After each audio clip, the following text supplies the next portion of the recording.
The topic for today is ultra processed foods and how modern food science and technology is shaping up our health, especially when it comes to our decision to purchase products, our decision to put food into our body, which type of food that we put into our body, and what we consider as real food, because what our parents, our grandparents consider as real food probably can be very different, be it in the shape, form, presentation, as well as ingredient list when it comes to what we eat now versus 20 or 30 years ago. So I think that's such a good idea to focus on breakfast, because the saying goes that breakfast is the most important, allegedly, the most important meal of the day.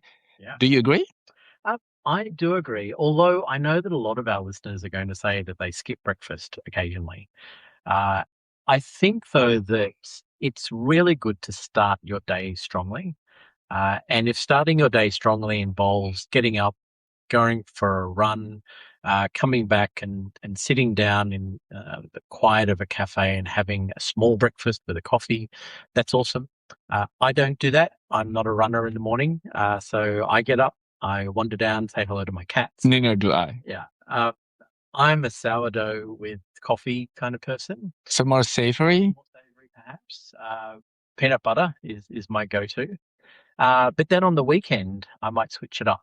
We'll do eggs, and occasionally on a Sunday, Yeah. go out to brunch with people, friends, etc. So it's not one single thing that I have absolutely every morning. But the concept and ritual of breakfast, you agree with that? We do breakfast. Because I'm gonna be a little bit controversial, and I know that if you have heard me talking about this topic before, you will probably remember that I do think that breakfast, the saying breakfast is the most important meal of the day, was coined by breakfast cereal manufacturers and brands so that they can sell more products, which is not bad. But I also believe that, and let me be very candid and open to you about this. I do think that there is a big part of that decision in terms of skipping breakfast that came from my insecurity, growing up being overweight and larger. And I do think that because for as long as I can remember, I've always been counting calories. So I do think that the skipping breakfast is less about a strong belief, but more about I can save my calorie count towards the end of the day, towards dinner, towards lunch or dinner, or a sneaky glass or two of alcohol. And therefore, it's almost that I'm not skipping breakfast for anything meaningful. It was basically just sacrificing breakfast to bank my calorie allowance. Yeah, absolutely. And I can see that, for a lot of families, doing breakfast quickly And involves healthily, and well, trying to semi-healthily. get healthy. Yeah. But it involves something that's quick. Yes. If you're trying to get the kids out to school, then it's something that's quick. It's not a full breakfast of bacon, eggs, and um, smashed avocado and all the rest of that. That's maybe a weekend breakfast. But during the week, it needs to be quick. So breakfast cereals actually makes a lot of sense. I asked my favorite AI what the top 10 breakfast cereals were. Wow.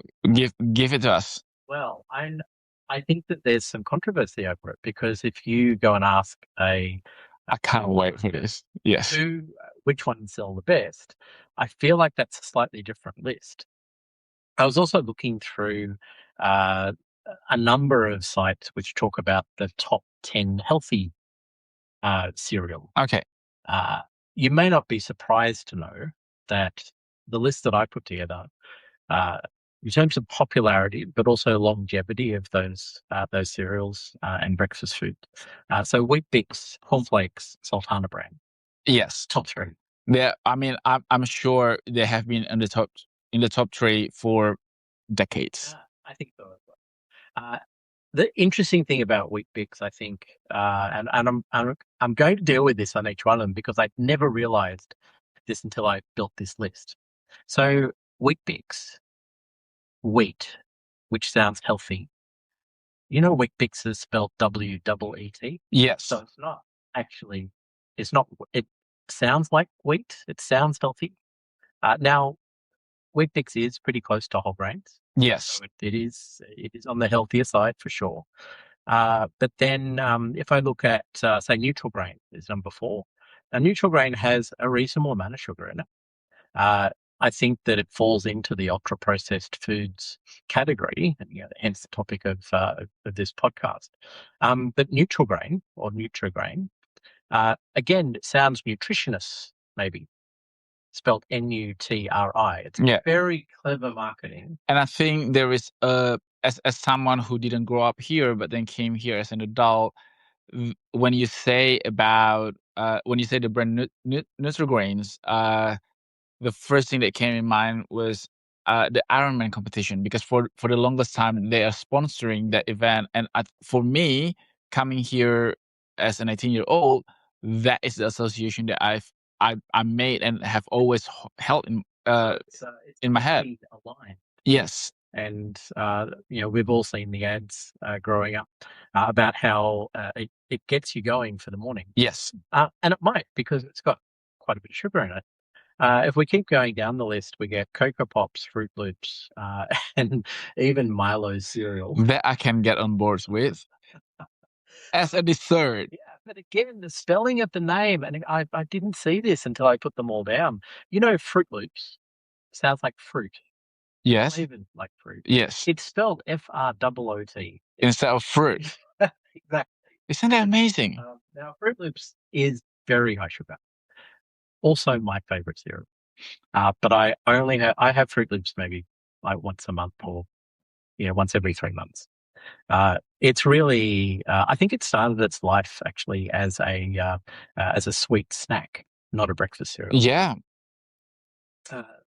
Really putting together this list up. Rolled oats come in towards the 8, and then there's a whole range of wheat biscuits. Yes. Which are actually made out of wheat. There are a number of the supermarkets who do their own brand. Yes. A lot of those are actually quite reasonably good for you. So from everything that you said, I think all of the things that make it into the top 10 most favorite or most popular or more frequently bought and consumed breakfast items are all wheat-based, are all cereal grain-based. But half of them are ultra processed. Yes. And I don't know if you know this, and I don't know if you're listening at home or at work. Hopefully you're at work. There you go.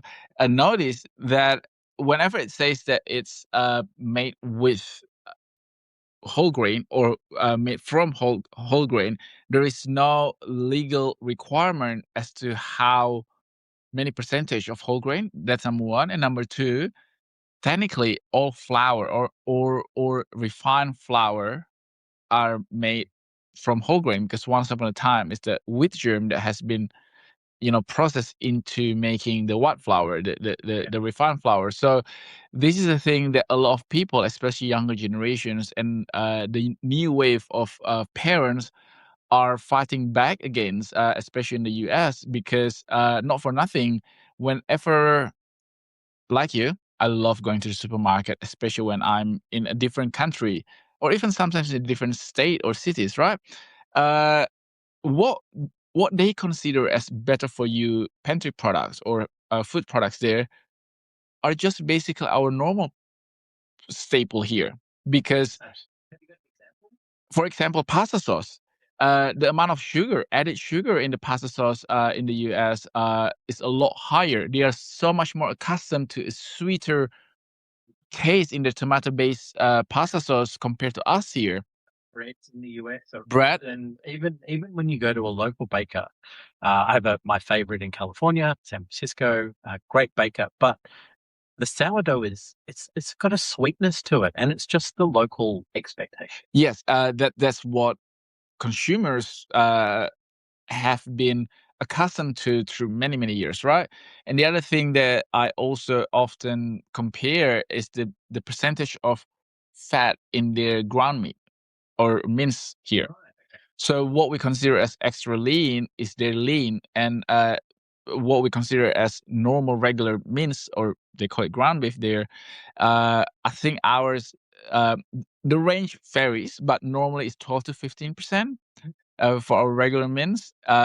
For our US friends, they would probably be buying something like 18% or 20% Yeah. or more. So basically, if you move from living in Australia to living in the US, and you can eat exactly the same type of products and food, you would still be consuming around about 10 to 15% Yeah.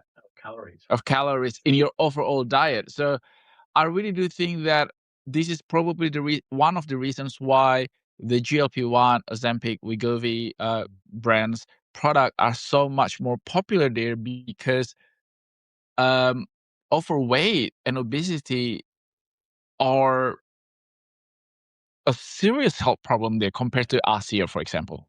And I guess in the US, you need to be making more careful choices because the default that might be okay for you here in Australia may not be that default, may not be as good for you, Yeah, or maybe yeah. more processed, or have more fat, or have more sugar. And I think the expectation of, how do I put this in a nice way? I feel that we're so privileged here in Australia because you don't, it's almost like you don't even have to turn the product and read the back label. Our regulatory body and requirements are so strict to the point where even your entry product is healthy or than the US version. Yeah. I've had a lot of research this week Okay. because I'm so interested in the food topic. Yes. That means that I brought some interesting comments for you. And again, we're trying to stay on this ultra processed food and minimizing ultra processed food. So the question that I asked to myself was, well, aside from the US, and I know that like pancakes and maple syrup and it's a huge amount of butter is very popular in the US for US breakfast. But what about other countries? And so this list I put together, and I'm going to call it my top 10 breakfast Okay. around the world. And maybe you can make a comment on how healthy. Yes, bring it on. So, I don't know why, but I'm sitting up straighter now that we're talking about food. so Turkey. So I don't know if you've been to Turkey. I haven't had the opportunity, but I love Turkish food.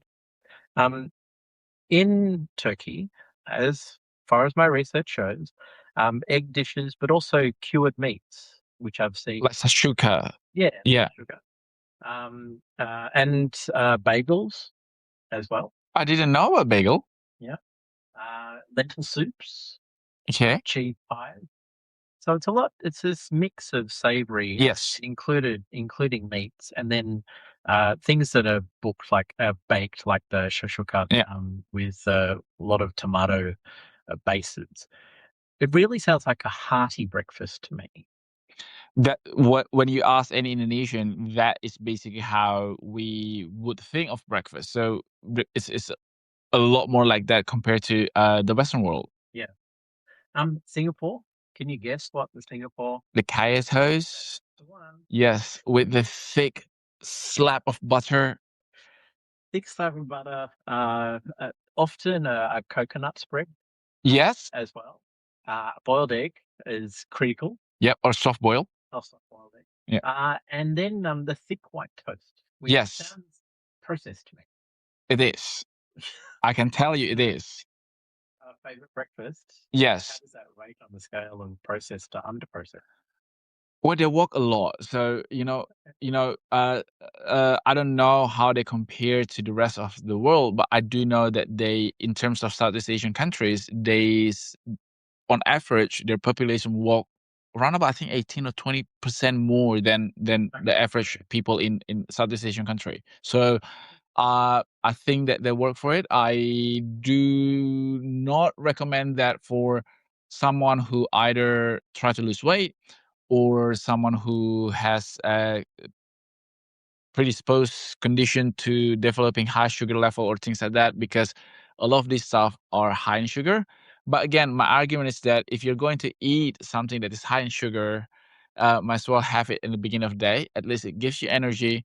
But the good thing is that things like the soft boiled egg, for example, is higher in protein compared to the toast and everything. So uh, from dietetic and nutrition point of view, you have that high sugar that gives you that immediate energy, that gives you that power to start your day in the morning. Yeah. But at the same time, because of the high protein content as well, that helps you, and the fat too from butter, that helps your body to sustain the energy for longer. And if your line of work is quite physical, that probably is the right choice for breakfast. Because the other thing that I've seen while traveling in Singapore are the coconut rice soups, Yes. which I think tends to be later in the morning, like a brunch or mid-morning sort of snack. I think that's probably just because it's not really practical to be on the go. So probably people have that. Yes, yeah, Yeah. that makes sense. But then you can also add things to those soups as well. And I guess you need to be careful about what you add. Yes, because like this is just like saying that eating sushi is healthy, and it's true. But then if you reflecting on my own experience, if I sit on a sushi train restaurant, that becomes unhealthy because then I would just be piling on food. Yeah. Yeah. Talking about piling on food, French. Yes. So Croissant. croissant. Though that a traditional French breakfast is a espresso and a cigarette. That's it. I think. So they don't drink wine in the morning. Well, yeah, not at least until 10, 9. Okay. A glass of Chablis. Yeah, something like that. And we're talking about a lot of we're probably talking down French breakfasts. I've had some amazing French breakfasts. Do you know about French paradox? Explain for it the French paradox. So in the world of health and wellness, there's this term that was coined by I think an American researchers actually, French paradox, which basically a paradox when it comes to what French people eat versus their health outcome. France has one of the lowest incident or rate of cardiovascular diseases, which is a paradox to the amount of butter and fat that in the food that they are consuming, and hence the name French paradox. And for the longest time, and I'm sure the wine industry has something to do with this, uh, the hypothesis that was put forward was because of the polyphenolic antioxidant compound in the wine that they're consuming that helps the body to process all of this fat and reduce the incidence of cardiovascular diseases. I think a lot of people have suggested why French butter is good for you. It is higher in fat. It is, and you know what? I never really noticed the color of the butter until I consume butter in America. Yeah. Have you ever noticed that American butter is so pale compared to butter anywhere else in the world? And I believe that it's because of how the cows Feed. fed. Yeah. Yes.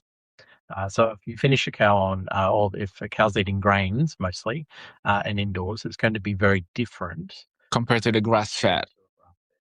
Okay. Yeah, that makes a lot of sense. You're literally what you eat. What you eat. I'm quite sure, because I know that the French are very strict with their rules, that there is a whole set of rules around how you can make butter in France. And that's probably why French butter has such a high standard. Yeah. Wow. Yep. I always say that whenever you're traveling, the calories don't count, but especially in France, because why would you be? As a matter of fact, let me share this with you, Stephen. There are two friends that I have more than two friends, but this particularly two friends. Uh, Both of them were one was definitely gluten intolerant, and the other one is gluten sensitive. But both of them on a separate occasion went to Europe, particularly in France, south of France, and what they found was that they can tolerate wheat product there much better than anywhere else in the world. And I do think that either A, the type of wheat is different, or the way that they process it. So a lot of the times people discount or underestimate the effect of food processing when it comes to our health, Yeah. because people only talk about food safety. And it's very important too. But we live in a world where some of us, especially in the first world country, developed country, I feel that food safety is the bare minimum. I feel that more and more studies and research have shown that food needs to be more than just be fulfilling in terms of the calorie intake, Yeah. and safe in terms of free from microbiology contamination and everything. But food also needs to be nourishing, because you can be eat a pack of Doritos is safe. It will not have E. coli and everything. It has all of the calorie in terms of the carbohydrate. It has all the vitamins that they added into the chips, even some fiber. And now they can sell you a high protein Doritos chips as well. But are those chips nutritious and nourishing? The answer probably no. So uh, I feel that this is something that we need to be very, very clear, because I understand that we are talking about, I feel that sometimes it feels very arrogant and pompous to be talking about fresh fruit and vegetables and how we process food, how particular we are about our butter in the world where hunger still exists. But at the same time, I do think that if we care about ourselves and our body, we need to be able to at least to know the facts, but also make better choices for our body. I think that I really like that point that we should be looking at what we're eating and making choices. And maybe we make breakfast choices that then support the other food that we're planning to eat later in the day. I totally, I totally agree with that, because back in the day, Nutella spread used to say that nutritious start of the day or something until they get sued or threaten to get sued, and it just changed to delicious start of your day or something like that. Yeah. But I have nothing against Nutella. I love Nutella. But if you start your breakfast with a high amount of sugar, which will give you a sugar high for maybe an hour, you will be twice as likely to snack in between breakfast and lunch because of the sugar crash. And that's what you're talking about. That breakfast, if you do eat breakfast, it should be the foundation of your dietary cycle for the day. Yeah. So I'm a little bit aligned with the French. You shouldn't be surprised to know that the French, while croissant and chocolate croissants and almond croissants and all the wonderful things that they do with We get it. You don't have to detail every type of croissant. I get it. Yes. but I think the most popular breakfast in France is actually just a baguette with a bit of butter and a bit of salt. Yes. And I think that sets up your stomach to then be ready for all of the other things that you might be eating over the day. And of course, we know that the French love duck. I love duck as well. I love that too. Um, let's come back to Australia. What do you think is the most popular cafe breakfast in Australia? Avocado on toast. That's exactly right. Which seems, for me, it seems a bit crazy. I think that a few episodes ago, You don't like avocado. This is I don't throw tomatoes or avocados. Don't come at him. It's okay. It's okay. yeah, there is a whole episode we could do about where avocado toast first got introduced and why it's still in the menu. But I have to admit, though, that avocado, being a fresh product and served without too many extra condiments on bread, is a pretty good start to your day. And it's very healthy. It has a high amount of good fat, a little bit of fiber. Uh, I mean, I agree with what you said. You basically have a toasted bread, sourdough, hopefully, slice avocado or smash it, doesn't matter what it is, and then a sprinkling of salt and pepper, Yep. and off you go. So I do think that when it comes to the food preparation, it is as fresh as it can get. But at the same time, I also think that um, it is a very one-dimensional breakfast. I do think that it is good if you have it every weekend, for example, but not necessarily something that you have every day. Because I do believe that if you are going to eat breakfast, it needs to be or higher in protein, because that's the thing that is going to keep you full for longer, that sustain your energy. Yeah. Look, I think that around cafes in Sydney, you'll see avocado toast served with Fried eggs, fried bacon. eggs or sometimes bacon, maybe maybe things like coriander, Yes, grilled lime, just to try and dress it up a bit. yes, and But to justify the $28 price exactly, tag. my go-to is still the scrambled eggs. I think. I love eggs. I do think that eggs are very underrated when it comes to food item. Eggs are the one of the only two protein that are considered or defined as complete protein, which means that it has all of the essential amino acids. So the other one being milk. So eggs are very versatile.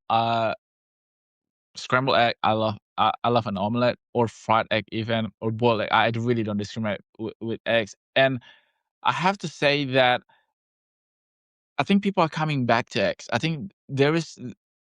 I th- I think for the past 2 or 3 years, there have been a lot of movement against animal protein.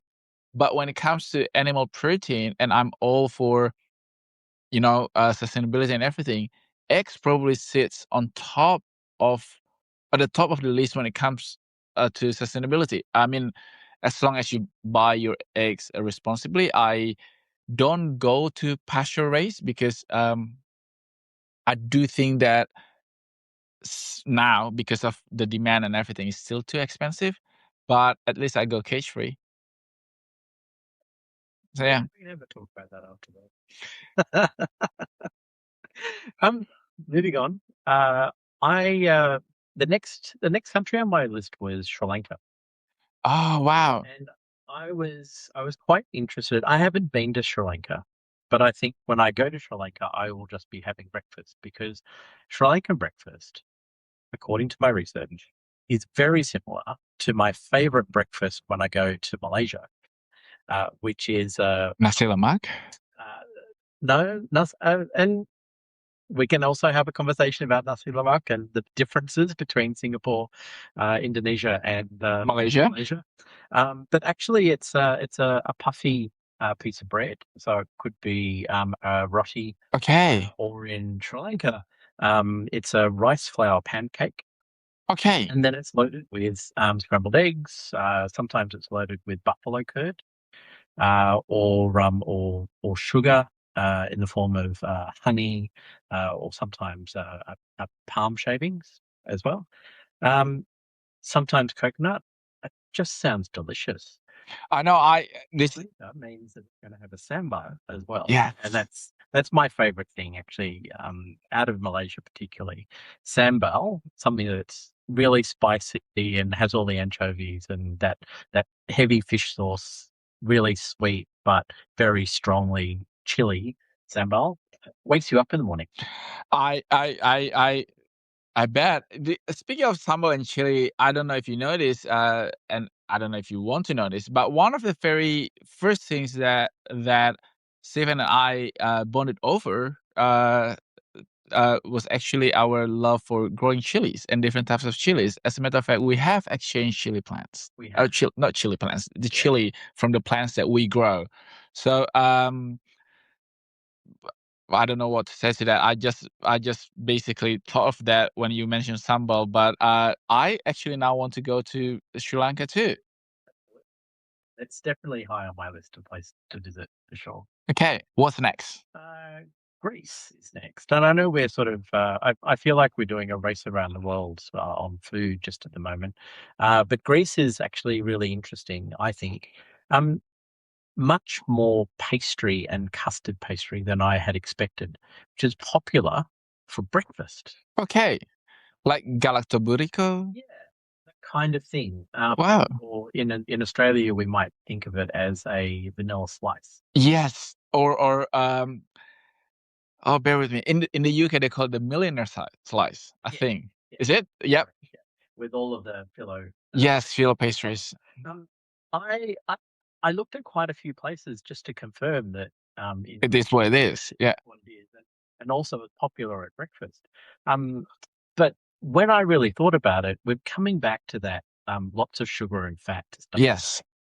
And I think that maybe traditionally, if you're in the country in Greece, you need something that is filling, but also gives you the energy For the physical labor. physical labor or to go out into the fields. And I don't want anyone who's Greek to think that I'm putting down physical labor or assuming that everyone who lives in Greece works on a farm. It's the same in New South Wales here in Australia, that a lot of the places, when you go out to those small country towns, you will see the cafes loaded with those same kinds of pastries to start the day. So I think it makes sense. Well, I do think that the reason why. Okay, let follow the jumping ball. Statistically, every time we talk about food and kitchen, we have around about 25% higher in both readership and listenership when it comes to our podcast and our newsletter. Thank you. Thank you, everyone. But the reason why I mentioned this is because you said just now that, oh, I know we're going around the world talking about food, but you cannot separate food from culture. I really do believe that the people, the custom and the culture and the tradition shape the food and vice versa. That's the reason why I feel that whenever we talk about food, everybody gets interested because we all have opinion about food. And Yeah. the best part is that there is no wrong opinion when it comes to food because there is very little food that is 100% what they call original. Everything is a little bit of fusion. Everything is a little bit of a blend, as a melting pot.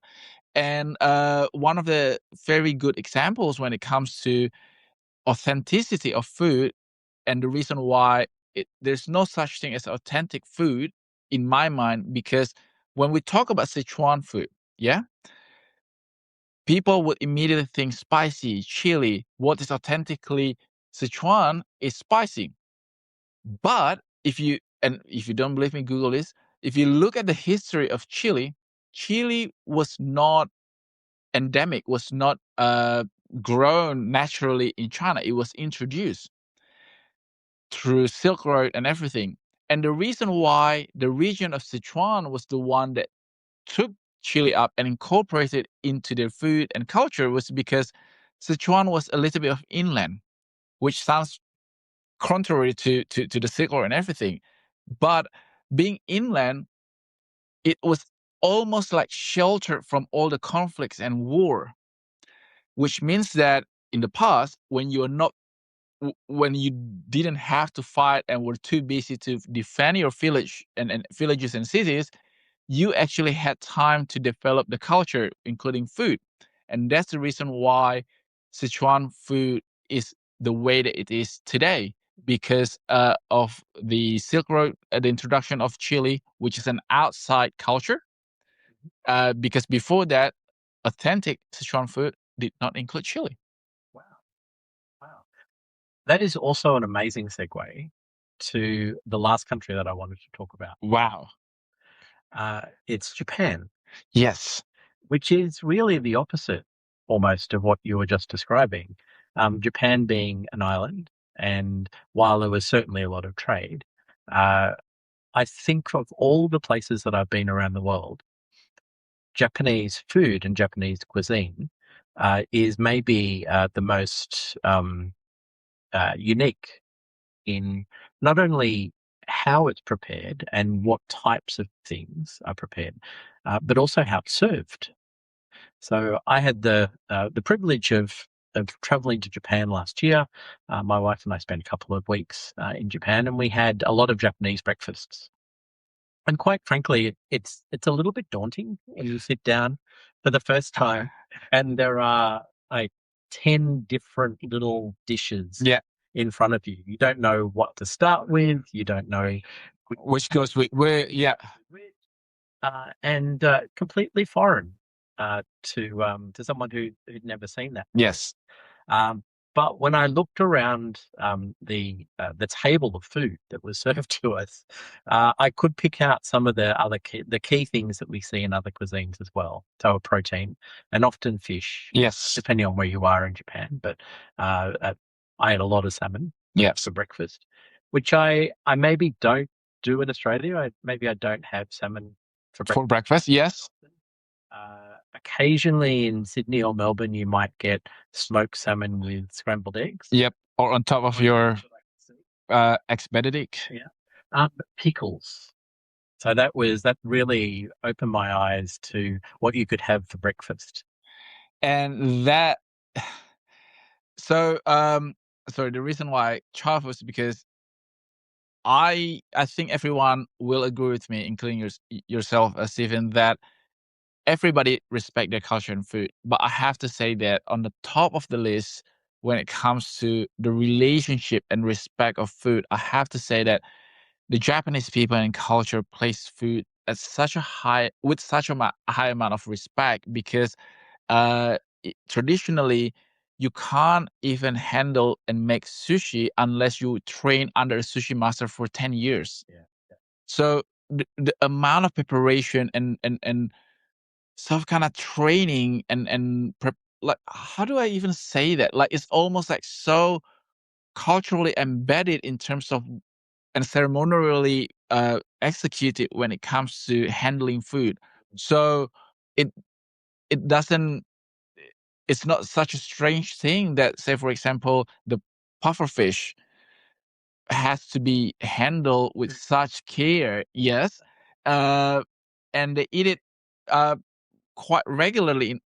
It is a delicacy, but quite regular in terms of like it's not just one place that you can find this. You can find in multiple places in Japan, and we know in the modern medicine that pregnant women should not be eating raw fish, but pregnant women in Japan still eat sushi and sashimi because the level of freshness, the level of quality and food safety that they apply to everyday food is at another level. I think as well in Japan, what I saw was an understanding of where the food comes from. Yes. Uh, so we were staying at a small village, where I come, and it included breakfast and dinner every day.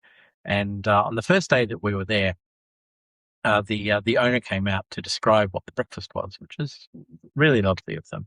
Um, they didn't have a huge amount of English, so one of the other girls who worked there had more English, and she was the translator.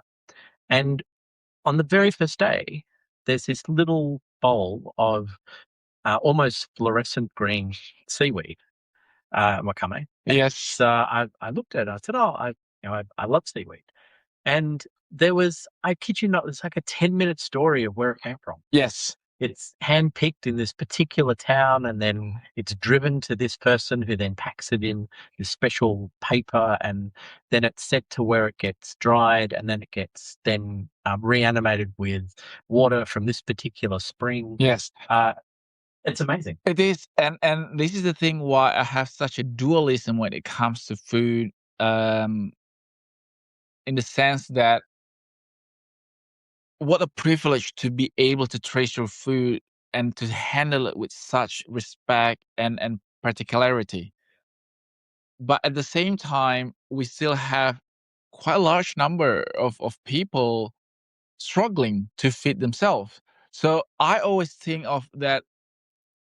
I don't know. I have to say that I know this is a little bit out of topic, and I'm not normally someone who would always embed the social value and aspect to everything, but it is very hard. I find it very hard to talk about food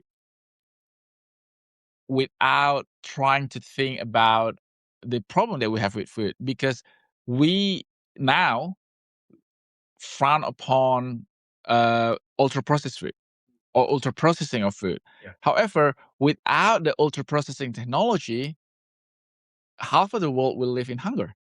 So I think, like anything, it's about the balance and how the ultra processing technology has turned food that was supposed to be available and more accessible and affordable to people into a money making machine. Yeah. This is a problem that I have with ultra processed technology. It is not just that it is processing food fast and in big quantity, is how it is being tailored and engineered, especially to make you want more. Say, for example, uh, in food technology and nutrition field, we have this term soft food.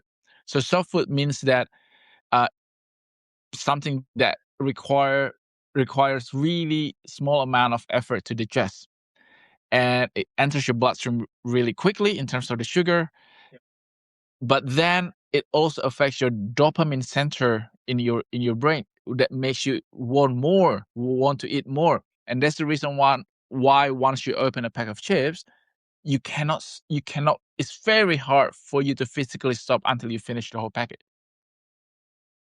So yeah, that's a little bit off topic, but that's my 2 cents when it comes to ultra processed food. Because uh, if we all can have that same amount of relationship in terms of tracing where our food's from, provenance is really really important.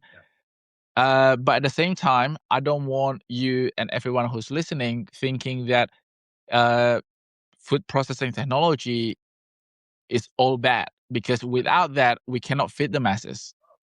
We come back to my list of top 10 breakfast cereal. Wheat Bix, Yes, which is potentially one of the more healthy options yes, for a quick cereal. You could argue that that is ultra highly processed. processed. It is. It is. It is. And the same thing with tofu. By definition, tofu is actually ultra processed, Yeah. but in my book, they're actually quite healthy, especially if you're vegan or vegetarian, because it's high in protein. It's one of the very good source of vegan and vegetarian protein. So I guess because we're coming up to the end, I feel like we need to have part two. well, we probably do need to have part two, but I kind of feel like we've walked all of our listeners to the edge of a big cliff. Yes. So how about this? Let's summarize this. What's the takeaway from what we're talking about today, Stephen? So my takeaway is that there are lots of foods that are on the market, and that understanding a little bit where they come from is important for a lot of people. But also, we need to definitely appreciate that if you're in the supermarket and you've got a couple of kids in tow, and you're wanting to get the shop done as quickly as possible, what are maybe the top three things that you can look for in a product that you're buying when you pick it up off the shelf? I look at sugar content, fat content, and salt content. Yes. Is that a reasonable thing to build into that decision? And so, even if it is a highly processed food, at least we're making A better choices. Yeah, is that accurate? that's 100% accurate, and I do think that on top of those three, I also would probably add the country of origin, because I'm not being discriminatory or being generalizing when it comes to food, but things like, say, for example, if it's made in Australia or grown in Australia, you know that your lettuce will have to follow very strict standard and rules when it comes to the pesticide residues. Or but vice versa. So for example, Brazil nuts that are grown in Australia are not going to give you selenium, even though Brazil nuts are very popular as a source of selenium, because our soil lacks that. Yeah. So I think country of origin is very important.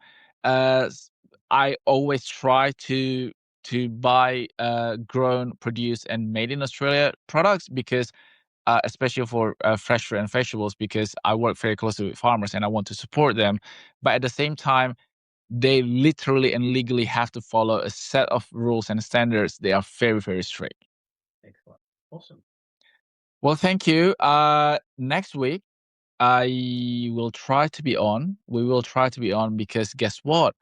Next Wednesday, I will be back in Austin and broadcasting live from there to Amazing. do the Home Shopping Network. And I mean, you probably don't want to hear too much about that, but I will work very, very hard to prepare before leaving on Wednesday so that I have time to do this with Steven next week. So we're back next Tuesday around about 2 o'clock Eastern Standard Time. Yes. And there is something very exciting that's coming up on AskDrVincent.com. All credits to Steven. Steven had just revamped our newsletter format. Yes, it's so I am so excited. I had a sneak peek and I have to say that without Steven, you wouldn't have been you wouldn't get all of this new newsletter, new format, and the accessibility because now it's like Apple News. You can access it from anywhere. Watch out, Tim Cook. Thank you for all of the feedback about the PDF. I'm still going to do the PDF, but we will also have a browser version. So Yes. look forward to that.